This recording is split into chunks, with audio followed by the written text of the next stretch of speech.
क्या नाम है? गुरजीत सिंह, कहाँ से? पीलीभीत से। क्या कहेंगे इस तरह के जो सम्मेलन है उत्तर बात है, प्रदेश? सरकार की अच्छी सोच है। पहल जो की है इन्होंने अच्छी की है। मतलब इनको ये हर स्टेट की प्रॉब्लम पता लग जाएगी कि हर खेती में किस स्टेट में कैसी खेती उत्तम करवानी चाहिए। इस तरह का काम इस समय उत्तर प्रदेश में मुख्यमंत्री योगी आदित्यनाथ कर रहे हैं किसानों के लिए, संतुष्ट हैं? बिल्कुल संतुष्ट है। वो योगी तो योगी है, उसकी क्या बात है। योगी जी तो योगी हैं। बहुत अच्छा है। कानून व्यवस्था जितनी तारीफ कर लो उतनी थोड़ी। किसानों को कुछ फायदा हुआ है कानून? किसानों को चिड़िया उड़ती है तो पूछ के उड़ती है कि उड़ूं या ना उड़ूं। हाँ, इतनी कानून व्यवस्था अच्छी है। पंछी को उड़ना है तो पूछ के उड़ता। ये कानून व्यवस्था होनी चाहिए। और हमें कोई सरकार आए कोई आए उससे क्या लेना देना, यही लेना है कि हमें कानून व्यवस्था चाहिए, बिजली व्यवस्था चाहिए, रोड मैप चाहिए, वो सब कुछ ठीक है, बहुत बढ़िया है। जो डिजिटलाइजेशन हो रहा है, जैसे किसान क्रेडिट कार्ड की बात की है, उससे फायदा मिल रहा है? बिल्कुल मिलेगा। किसान का लाभ होगा, किसान उसको अच्छी उसका यूज करेगा, अपनी आमदनी बढ़ाएगा। क्रेडिट कार्ड से फायदा है। धन्यवाद। Okay sir. Doctor Shahbaz Singh Cheema, deputy director agriculture Punjab. क्या कहेंगे जैसे आज 9 राज्यों के, मतलब 3 राज्य और 6 राज्य और 3 केंद्र शासित प्रदेशों के जो डेलीगेट्स हैं एक साथ एक मंच पर किसानों की बात कर रहे हैं, तो कितना फ़ायदा होगा? ये तो बहुत बढ़िया उपराला किया गया है सरकार के द्वारा। और जहाँ पे हम साइंटिस्ट लोग और एग्रीकल्चर डिपार्टमेंट के सीनियर अधिकारी और कुछ जो किसान हैं उनका सभी का इकट्ठा सम्मेलन किया गया है। और इसमें आने वाले समय में जो कि किसानों के लिए उनकी आमदन की कैसे बढ़ोतरी करनी है, क्या क्या नई चीज़ें करनी हैं, क्या क्या रोड मैप्स बनाने हैं, उसके लिए ये सब डिस्कशंस वगैरह होंगी। अब एक हमेशा विज़न रहता है किसानों की आय दुगनी, कैसे अचीव कर सकते हैं? ये देखिए, ये तो ऐसा है कि कई बार क्या नई क्रॉप्स उनको इंट्रोड्यूस किया जा सकता है, कुछ नई चीज़ें उनका यूज़ किया जा सकता है। अब नई टेक्नोलॉजी जैसे आ गई है, आर्टिफिशियल इंटेलिजेंस आपने सुना होगा, उसके प्रयोग से और अच्छे बीज उनका अच्छे गुणवत्ता वाले बीज जो हैं वो ला के तो आय दुगनी की जा सकती है।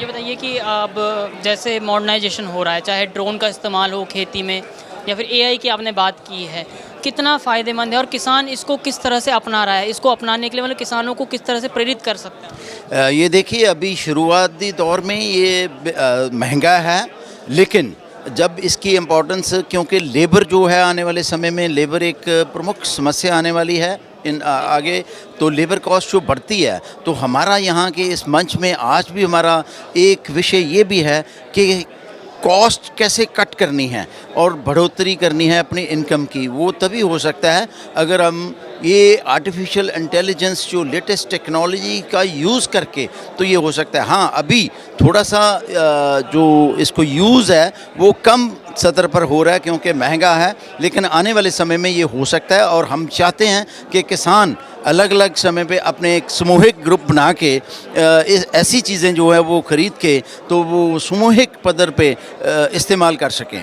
क्या नाम है आपका? हाँ, रामचरण वर्मा हमारा नाम है जी। क्या कहेंगे जब भी मतलब किसानों की बात होती है तो उत्तर प्रदेश में मुख्यमंत्री योगीनाथ जी आपका ही उदाहरण देते हैं और आपका ही नाम लेते हैं? नहीं, हमने किसानों के लिए काम किया है। जो भी यहाँ पर विविधीकरण की बात होती थी, जहाँ गेहूं चावल की किसान खेती करते थे, हमने केला, टमाटर, आलू, तरबूज, खरबूजा की खेती किया। जहाँ गेहूं चावल की आमदनी किसानों को 15 से 20 हज़ार होती थी, आज उनकी आमदनी बढ़ के 1.5 से 2 लाख हो गई। इसलिए उन्होंने हमारा नाम लेते, हाँ, सीधे 10 गुना। और माननीय मुख्यमंत्री जी पहली बार ऐसे मुख्यमंत्री जिन्होंने हमारे खेत पे गए, देख करके आए कि कैसे रामचरण वर्मा जी क्या क्या करते हैं, कैसे किसानों को बताते हैं। तो उन्होंने देख करके काफ़ी प्रभावित हुए। कोई पहली बार है कोई ऐसा मुख्यमंत्री हुआ जो कि कोई किसान के खेत पर गया और खेती देखने गया। उन्होंने ये बात भी कही कि खेत की बात खेत में, हाँ, खेती कितना की असर बात पड़ता है? नहीं, खेती की बात खेती की बात पर देखो, किसान जो हमारा है उत्तर प्रदेश का लघु एवं सीमांत किसान, वो देख करके काम करता है। जो खेती में देखता है कि एक पेड़ में 20 किलो टमाटर लगे तो खेती करने लगता है। वो देखता है कि एक पेड़ में केला का घार 20 से 25 किलो लगा है तो वो देख करके खेती करता है। इसलिए खेती की बात खेत पर और देख करके खेती की बात खेत पर। मतलब कैसा काम कर रहे हैं किसानों के लिए जब से उत्तर प्रदेश में योगी सरकार आई है, क्या लगता है नहीं, आपको? इनसे अच्छा तो आप समझिए कि ये इनके दिल में दिमाग में हमेशा किसानों की बात है, और इन्होंने किसानों के लिए चाहे बिजली का बिल हो और चाहे बीज है, कृषि यंत्र हैं, फार्मर हायरिंग सेंटर है, इन्होंने बहुत सारा किसानों के लिए काम किया है। और यही नहीं, ये मुख्यमंत्री जी, हमारे प्रधानमंत्री जी हर समय दिल में किसानों की बात करते हैं और किसानों के लिए कैसे इनकी आमदनी बढ़े और लागत घटे, हमेशा ये बात है। और बीज पर अनुदान हो चाहे विपणन पर हो, देखो आलू के लिए भी इन्होंने बहुत सारा यहाँ पर फैक्ट्री लाने जा रहे हैं चिप्स के लिए, तो हमेशा ये किसानों की बात करते हैं माननीय मुख्यमंत्री जी, और मुख्यमंत्री जी किसानों से बहुत बड़ा प्रेम करते हैं। जिस तरह के अभी जो चल रहे हैं खेती में का, चाहे सोलर प्लांट से खेती करना या फिर ड्रोन के द्वारा छिड़काव करने हो, बीज जल्दी से जल्दी मुहैया कराने हो, तो इससे किसानों की जो आमदनी है उस पर असर पड़ेगा? बिल्कुल पड़ेगा। क्यों नहीं, बिल्कुल पड़ेगा। एक विज़न है कि किसानों की आय आमदनी इसलिए पड़ेगा कि खेती का एक मेन पहलू है कि आमदनी, हमको लागत घटाना है। ये लागत घटेगी तो आमदनी बढ़ेगी। जैसे सोलर है, सोलर में हमारा डीजल बचेगा, है ना, और मतलब सोलर से हमको हाँ बिजली मिलेगा, पानी निकलेगा, तो हमारी खेती में एक बहुत बड़ा पहलू है लागत को घटाना। अब पानी बचेगा हमारा, तो ये बहुत सारे काम हमारे उत्तर प्रदेश सरकार कर रही है किसानों के लिए विकास। इस तरह से आज का सम्मेलन हुआ है, 6 राज्य और 3 केंद्र शासित प्रदेश, मतलब 9 राज्यों के जो कृषि मंत्री हैं वो यहाँ पर जुटे हैं, साइंटिस्ट जुटे हैं, आप जैसे बड़े किसान जुटे हैं। तो कितना आदान प्रदान देखते हैं कि लखनऊ केंद्र बन रहा है कृषि का, उत्तर प्रदेश केंद्र बन रहा है भारत के। भारत सरकार के कृषि मंत्री माननीय शिवराज जी सिंह आए हैं, तो यहाँ पर क्लाइमेट के अनुसार, जलवायु के अनुसार, ज़मीन के अनुसार कौन कौन सी खेती करने की ज़रूरत है, क्या क्या यहाँ अनुदान देने की ज़रूरत है, क्या क्या बीज देने की ज़रूरत है, ये भारत सरकार के कृषि मंत्री यहाँ समझेंगे। तो हमारा जो आज हमारा बहुत बड़ा योगदान हमारे उत्तर प्रदेश का है खेती विकास में, तो और ज़्यादा हम ऊंचाई पर चढ़ेंगे और हमको जानकारी जो हम माननीय कृषि मंत्री भारत सरकार यहाँ पर समझेंगे आके कि उत्तर प्रदेश को क्या और ज़रूरत है, पंजाब के राज्य को क्या, कैसे यहाँ पर जलवायु हो। तो जलवायु यदि हम ज़मीन के अनुसार, जलवायु के अनुसार और बाज़ार के अनुसार खेती करेंगे तो हमारा किसान महान होगा, हमारा उत्तर प्रदेश महान होगा। धन्यवाद सर, आपने हमसे बात की, बहुत बहुत धन्यवाद। सतीश कुमार, कहाँ से आए हैं? लखनऊ से ही हैं सर। अच्छा बताइए, क्या कहेंगे इस तरह के जो आयोजन हो रहे हैं जहाँ पर 6 राज्य और 3 केंद्र शासित प्रदेशों के जो डेलीगेट्स हैं और कृषि मंत्री हैं वो एक मंच में आए हैं? इस तरह का जो प्रोग्राम जो हुआ बहुत अच्छा लगा, और ऐसे प्रोग्राम हर समय होना चाहिए, हर मंथली तो होना ही चाहिए जो है, जिससे लोग जागरूकता बढ़ेगी। जितना जागरूकता बढ़ेगी उतना जो ग्रोथ होगा, जो हम नॉलेज होगी तभी मामला हम समाज तक या पब्लिक तक पहुँच पाएगी। आप किसान हैं बेसिकली? हाँ, किसान। किस चीज़ की किसानी करते हैं? हमारे गांव में गेहूं और अभी गन्ने भी होते हैं। मेरे यहाँ जो है ज़्यादातर गन्ने का भी काम हो जाता है पूरा काफ़ी। गन्ने की बात की तो गन्ने के रेट भी बढ़ाए हैं अभी सरकार ने, उत्तर प्रदेश सरकार। तो क्या लगता है कि गन्ने के क्षेत्र में या गेहूं या किसानी के क्षेत्र में सरकार, उत्तर प्रदेश सरकार इस समय कितना उत्तर प्रदेश के किसानों की मदद? बहुत ज़्यादा है, बहुत ज़्यादा। यहाँ तक कि खाद तक सही रूप से नहीं मिल रहा था, यहाँ तक कि बहुत ज़्यादा ग्रोथ हुआ, और डिजिटल होने की वजह से बहुत सारे किसानों तो जो मुहैया नहीं हो पा रहा था। यहाँ तक कि मैं जानकारी की बात करूँ, जानकारी भी नहीं मिल पा रही सही रूप से, तो सही रूप से जानकारी मिलना का भी एक अभाव कारण रहा कि जिसकी पैदावार कम होती थी, इससे और उनका ग्रोथ हो रहा है। किसानों के लिए कुछ फ़ायदेमंद है सरकार, मतलब पुरानी सरकार से कंपैरिजन करें तो कुछ फ़ायदा? स्वाभाविक है, जब ग्रोथ हो रहा है उनकी पैदावार में भी और फसलों में भी, यहाँ तक कि कीटनाशक जो भी है ना, अच्छी नॉलेज मिल रही, तो ग्रोथ हो रहा है। तो अन्य की पिछले सरकार के बजाय सरकार में बेहतर रिजल्ट जा रहा है। बढ़िया लग रही होगी। हाँ, बहुत बढ़िया है, बहुत बढ़िया, बहुत बढ़िया। यहाँ तक कि हर क्षेत्र में विकास कर रहा है। चलिए धन्यवाद। अब हमारे साथ लद्दाख से एग्रीकल्चर डिपार्टमेंट है, सर नाम क्या? थिलेश दवा, क्या किस डिपार्टमेंट में क्या? Director agriculture UT Ladakh. क्या कहेंगे जिस तरह से सरकार जो ये एक सम्मेलन करा रही है जिसमें 6 राज्य और 3 यूनियन टेरिटरीज़ के जो डेलीगेट्स हैं वो एक ही मंच पर आए हैं और किसानों के लिए ही काम कर रहे हैं? जी बहुत अच्छा है। इस टाइप का जो है ना, पहले तो लार्ज स्केल पे होता था पूरा नेशनल लेवल पे, तो बहुत सारे स्टेट्स और बाकी यूटीज़ इकट्ठे होते थे। अब तो रीजन वाइज जो 4, 5, 6 स्टेट्स और कुछ यूटीज़ को एक जगह पे ला के इसका डिस्कशन हो रहा है। तो इसमें हमें लगता है कि मतलब जिस एरिया के हिसाब से हमें टोपोग्राफी चाहिए। अब यूपी जो है एक +40 पे है, अभी 40 डिग्री सेंटीग्रेड पे टेम्परेचर है। हमारे वहाँ अभी रात को कभी कभार माइनस के आसपास चला जाते हैं। तो इट मीन्स इतना अंतर है इंडिया में टोपोग्राफी और टेम्परेचर और लोकेशन का। तो उस टेम्परेचर लोकेशन को देख के अभी हमारा ऑनरेबल यूनियन मिनिस्टर ने इतना पहले से डे 1 से जब इन्होंने शुरू किया था मंत्रालय, तो वहाँ से उन्होंने कहा कि इंडिया को एग्रीकल्चर क्षेत्र में किस डायरेक्शन में लेना चाहिए और कैसे लेना चाहिए। सब लोग कहते हैं, इन्होंने ग्राउंड पे दिखा के पिछले बार उन्होंने 1 दिन की जगह 2 दिन कॉन्फ्रेंस किया, इस टाइप का नेशनल लेवल का सेमिनार 1 दिन करके नेक्स्ट डे फिर कंक्लूजन, वरना एक आधा दिन का होता है तो छोटे दिन का होता है या कुछ उस तरह से बहुत सारे लोगों का इकट्ठे होता है, तो उसमें कोई सोल्यूशन नहीं दिखता है। तो यहाँ मुझे लगा कि इस टाइप का होने से छोटे छोटे पॉकेट्स को 10-12 या कुछ इस टाइप का स्टेट्स और यूटीज़ को इकट्ठे करके हमें अपना फीडबैक लेके आगे इंडिया का वो बने, तो जिस लोकेशन को जो चाहिए, जिस हिसाब से अभी हमें ग्रीन हाउस चाहिए, प्रोटेक्टेड कल्टीवेशन, विंटर में तो हमारे वहाँ क्रॉप ही नहीं होता है, सब्जी ही नहीं होता है बाहर ओपन कंडीशन में। तो यहाँ तो पूरा यूपी और बाकी प्लेन में तो पूरा थ्रू द ईयर रबी, खरीफ और ज़ैद होता है। हमारे वहाँ सिर्फ रबी बोलो, खरीफ बोलो, ज़ैद बोलो, एक ही क्रॉप होता है। तो ये इस टाइप का हमारे वहाँ सिचुएशन है। तो ये बहुत अच्छा लगा कि इस तरह से हमें फीडबैक देने का मौका मिलेगा और यहाँ इस टाइप का तो चैलेंजेस हैं। और उन चैलेंजेस जैसे अभी हम खेती की बात करते हैं, लद्दाख की तो नहीं, खैर अगर हम बड़ी लेवल पे बात करें, जैसे आपने कहा कि उत्तर प्रदेश या जो नीचे के रीजन है उनमें 12 महीने खेती होती है। लद्दाख में विंटर में मुश्किल है खेती होना। ड्रोन का इस्तेमाल कर रहे हैं या नई तकनीक का इस्तेमाल कर रहे हैं, एआई का इस्तेमाल कर रहे हैं। लद्दाख में ऐसा मतलब क्या है कि क्या हम सुधार कर सकते हैं कि लद्दाख भी खेती के मामले में आगे? हाँ, हमारे वहाँ पे खेती पहले तो बहुत कम होते थे, मतलब तो अभी जो है टेक्नोलॉजी ट्रांसफ़र जो कहते हैं, लैब टू लैंड, सर ने बताया ऑनरेबल मिनिस्टर साहब ने कि साइंटिस्ट को, जितने भी साइंटिस्ट है, रिसर्च स्टेशन है, वो सब रिसर्च करते हुए लैब में नहीं बैठना है, लैब में रिसर्च करके लैंड पे, ज़मीन पे लेके खेती में लोगों के फार्मर के साथ बैठ के उन्होंने बताया कि आप लोग बाहर निकल के उनको ये प्रैक्टिकली ये दिखाओ। तो वो दिखाने के बाद हमें लगा कि ये ऐसा ही होगा। तो वरना क्या होता है, ये इसमें 3 स्टेप होता है। एक तो रिसर्च स्टेशन पे रिसर्च करते हैं, ये यहाँ पे नहीं, इंडिया में नहीं, हर एक जगह होता है। रिसर्च करने के बाद टेक्नोलॉजी ट्रांसफ़र होता है किसी डिपार्टमेंट को, टेक्नोलॉजी ट्रांसफ़र करने के बाद ये खेती के ज़मीन पे जाते हैं फार्मर के पास। तो 3 स्टेप जैसा बड़ा करके अब मैं बताऊँ तो रिसर्च, फिर डिपार्टमेंट, फिर फार्मर तक पहुँचता है। तो वो ऐसा करते करते हमारा इसमें गैप रह जाता है। अब सर अभी हमें ये लगा कि रिसर्च स्टेशन में जो टेक्नोलॉजी होता है वो डिपार्टमेंट को ट्रांसफ़र करो, डायरेक्ट फार्मर के साथ भी उनको कम्युनिकेट करो। तो ऐसा करेगा तो हमारा ये तरक्की होगा ही होगा, टेक्नोलॉजी और एकदम डिसेमिनेट होगा और ये इसका फल लोगों को मिल रहा है। मुझे लग रहा है कि ये ऐसा ही होना चाहिए। लोगों को मिल रहा है इसका फल, जो उत्तर प्रदेश सरकार या फिर भारत सरकार? नहीं, भारत सरकार ने जो अभी टेक्नोलॉजी इस तरह से कहा, तो हमें भी 2 साल से, अभी पिछले साल और इस साल भी हमें इसी टाइप का आदेश मिला है कि गाँव में जाके करो। तो वो पॉजिटिव फार्मर के पास जाके साइंटिस्ट, डिपार्टमेंट और फार्मर तीनों मिल के ये बात करने से रिजल्ट क्यों नहीं मिलेगा, वरना तो गैप रह जाता है उसमें।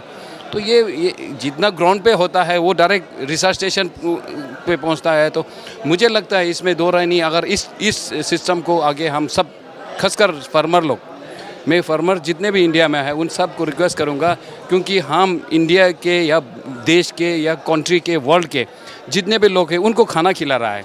फार्मिंग कम्युनिटी लोग सोचते हैं कि हम लोग बहुत कमज़ोर है, अगर सब लोग पायलट बन जाएगा या ड्राइवर बन जाएगा या कंप्यूटर चलाएगा, खाना कौन खिलाएगा, मुझे ये बताइए ना। सभी लोग यही चाहता है, आपको खाना खाने के लिए फार्मर देता है। कहाँ से आता है? ग्राउंड से आता है, ज़मीन से आता है। ये हमारे लोग नहीं सोचते कि खाना कहाँ से आता है। खाना तो हम लोग ज़मीन पे लगा के आगे तक बेचते हैं। तो ये सबसे बड़ा प्रोफेशन, अच्छा प्रोफेशन है। अगर खाना अच्छा मिलेगा, सब कुछ अच्छा मिलेगा, सबसे पहले आपका हेल्थ अच्छा होगा। हेल्थ अच्छा होगा, डॉक्टर की कमी होगा, डॉक्टर कम आपको कंसल्ट करना पड़ेगा। अदरवाइज़ खाना आप ठीक तरह से नहीं खाएगा, आपका ग्राउंड से आके केमिकल वाला खा के आप खाना खाएगा, बॉडी आपका कमज़ोर होगा। जब आप कमज़ोर होगा, वहाँ से आपका एक्सपेंडिचर और जितने भी खर्चा पानी होगा वो शुरू हो जाएगा। जब आपका सेहत ही ठीक नहीं होगा, खाना आपका अच्छा नहीं आ रहा होगा, तो मैं कहता हूँ जितने भी ज़मींदार है इंडिया में जितने भी फार्मर्स है, उन सबको हम लोगों को खाना खिला रहा है। उसमें 2 चीज़ें, अगर वो पैसा के लिए कर रहा है तो पैसा भी कमा सकता है। अगर पुण्य कहता है ना, अब धन देता है, ये पुण्य भी है। क्योंकि अब कहता है मैं धन दूंगा, कपड़े दे दो, जहाज़ दे दो, गाड़ी दे दो, क्या करेगा आप? खाना ही नहीं होगा तो आपका खाना अच्छा नहीं होगा, तो आप दान दे दो या कुछ पुण्य करो। तो मुझे लगता है, it is my personal feeling, और ये होना भी चाहिए। ऐसा हमारे फार्मर लोगों को जितने भी काम कर रहा है ग्राउंड पे ना, तकलीफ सबसे ज़्यादा फार्मर को होता है। वो मुझे नहीं लगता है वो तकलीफ है, क्योंकि वो काम ग्राउंड पे करता है तो उसका लाइफ बढ़ जाता है, एक्सरसाइज हो जाता है, फर्स्ट क्लास उसका हेल्थ चूज देता है। जो जितने भी कंप्यूटर पे बैठता है, जो जहाज़ चलाता है, वो बैठ के उसका अपना हेल्थ को कमज़ोर बनाता है, फिर वो जिम में जाके पैसा खर्चा करता है, फिर वो साइकिलिंग करके पैसा खर्चा करता है। जैसे जैसे पैसा होगा उस लेवल पे वो खर्चा करके अपना सेहत बना। हमारे फार्मर लोग बिना पैसे के, बिना कुछ दिए, ज़मीन पे बैठ के अपना एक्सरसाइज भी कर रहा है, खाना भी बना रहा है, पैसा भी बना रहा है और लोगों को खिला भी रहा है। तो मुझे लगता है कि ये तो हमें हमारे इंडिया का फ़ख्र होना चाहिए, क्योंकि मैंने ये देखा कि हमारे लोग जितने भी फार्मर है उनका सेहत ठीक रहता है। सबसे मतलब बढ़िया क्वालिटी इंडिया का यही है कि हमारे फार्मर्स बहुत अच्छे हेल्दी है, मन से हेल्दी है, दिल से हेल्दी है, बॉडी फिजिकली भी मुझे लगता है मैक्सिमम हमारा फार्मर हेल्दी है। हेल्दी इसलिए है क्योंकि वो ग्राउंड पे एक्सरसाइज करते हैं, खाना अपना खाते हैं और खाने के बाद लोगों को भी खिलाता है, उससे उसको थोड़ा खुश भी आता होगा, पैसा भी कमा लेते हैं। Thank you. कहाँ से आप? लखनऊ से ही हूँ। प्राचीन कुटीर उद्योग हमारा है। ये हम लोग खाद्य प्रसंस्करण संस्थान के अंतर्गत जो हम लोगों ने कोर्स किया था, और ये हमारे मूल तत्व जो हैं, इसमें ये आप मान कर चलिए कि मोटे अनाज का है ये सब चीज़ें। मोटे अनाज और शुद्धता में जो हम अब देश में देखते हैं, चूँकि जो मोटे अनाज में हम लोग अभी अधिकतर तो मोटे, ये मान के चलिए कि हम लोग बाजरा लेते हैं, ज्वार लेते हैं, रागी लेते हैं, सावा वगैरह है, ये चीज़ें। फिर इसकी दलिया भी है, कोदो का मिलेट्स है। कोदो तो पहले ज़माने में कहते थे कोदो दे के लल्ला पड़ा है 16 दूनी 8, सस्ता होता था, मगर बीच में भूल गए, अब उसको इंग्लिश में मिलेट्स ला रहे हैं। मगर ये मोटे अनाज निश्चित रूप से हमारे पोषण को देते हैं, और उस पोषणता के कारण ही जो मैं समझ पा रहा हूँ 19-20 के अंतर्गत इम्यूनिटी सिस्टम को भी बढ़ाते हैं। ये सरकार भी मोटे अनाज को प्रमोट कर रही है, क्या लगता है कि आने वाला भविष्य मोटे अनाज का क्या है? भूली हुई चीज़ें अगर फिर से स्मरण में लाई जाएं तो वो अच्छा होता है। मोटे अनाज निश्चित रूप से हम लोग भूल चुके हैं, क्योंकि कम श्रम और उपलब्ध गेहूं के कारण इन चीज़ों का नाम भी भूल गए हैं। और हाँ, और अब ये चीज़ें चूँकि पौष्टिकता है इस क्षेत्र के अंतर्गत आती हैं, और इनका सबसे बड़ी खूबी ये है कि ये जिन जिन क्षेत्रों में होती हैं, कम पानी की उपलब्धता पर भी इनकी उपज ली जा सकती है।